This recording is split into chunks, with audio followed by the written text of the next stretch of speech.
Когда Умар бин Аль-Хаттаб вошел в комнату пророка, да благословит его Аллах и приветствует, он не увидел шкафа, роскоши. Ничего, чтобы сесть. Ни фруктов, ни десертов, ничего. Он сел на пол и, посмотрев, сказал: «О посланник Аллаха!» Умар бин Аль-Хаттаб начал плакать. Он начал плакать. Он сказал: «О пророк Аллаха! Что у тебя есть?» Пророк, да благословит его Аллах и приветствует, сказал: «О Умар, что заставило тебя плакать?» Он сказал: «О пророк Аллаха! Римский император, персидский правитель, их сиденья, их троны сделаны из жемчуга, золота, серебра и рубинов, их одежда из шелка и золота. В то время как ты, лучшая из творений, избранная всемогущим Богом, посмотри, как они живут, и посмотри, как ты живешь». Знаете, что сказал пророк, да благословит его Аллах и приветствует? Улыбнувшись, он сказал: «Умар, разве недостаточно для нас того, что для нас есть будущая жизнь? А для них этот мир и только этот мир. Это их рай. Пусть он будет у них, мы не хотим его. Мы хотим вечное блаженство, а не временное блаженство. Потому что все это в этой жизни доля наслаждения. Вот и все. И это наслаждение забывается. Как только их один раз погрузят в адский огонь, вот что с ними будет. Одно погружение, вся эйфория и удовольствие этой жизни закончится.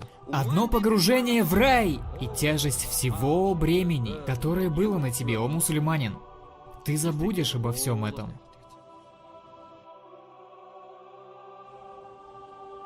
Пророк, да благословит его Аллах и приветствует, никогда не носил шелк, никогда не носил золото, никогда не одевался высокомерно, никогда не появлялся перед людьми, словно он король, император, даже когда он был абсолютным правителем. И это было обыденно для людей осматриваться вокруг, ожидая увидеть, что он восседает на кресле, на троне, как другие правители. Должно быть, он одет в мантию из золота. Должно быть, на нем какая-то корона. Должно быть, этот человек в окружении прислуги.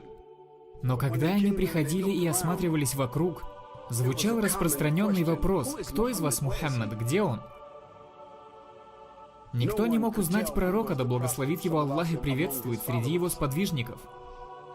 Потому что его одежды, то, что он ел, и где он предпочитал сидеть, никогда не отличалось от других людей.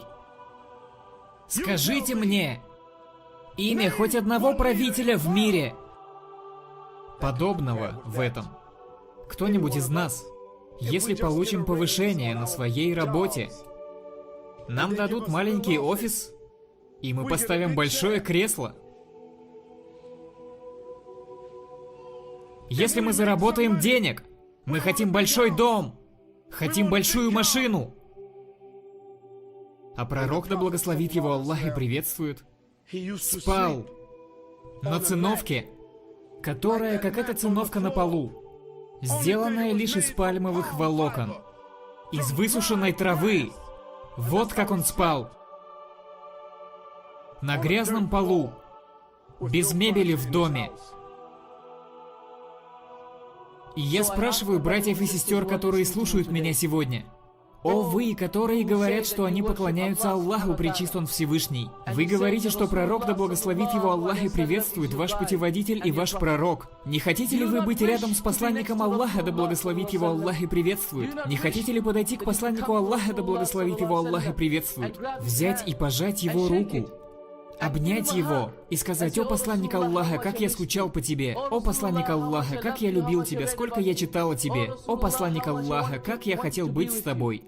Не хотите ли этого? Как бедный человек, он не был богат. Он оставался бедным всю свою жизнь до смерти. Хотя он мог получить богатство этого мира. Его щедрость. Он говорил: что мне до этого? Как-то он увидел богатство и разговаривающих сахабов. Он посмотрел на них и сказал: вот что вы любите, пнул это и ушел сердитый. Как эта Дунья, никчемная. Как-то он спал на соломенной циновке, пока на его теле не появились следы от нее. И Омар заплакал: «О, посланник Аллаха, постели что-нибудь мягкое, хотя бы что-нибудь мягкое. Я не могу смотреть на следы на твоем теле. Как тебе больно, как ты страдаешь». Он сказал: «О, Омар, что мне до этой дуни? Что мне до этого мира?» Будущая жизнь намного лучше.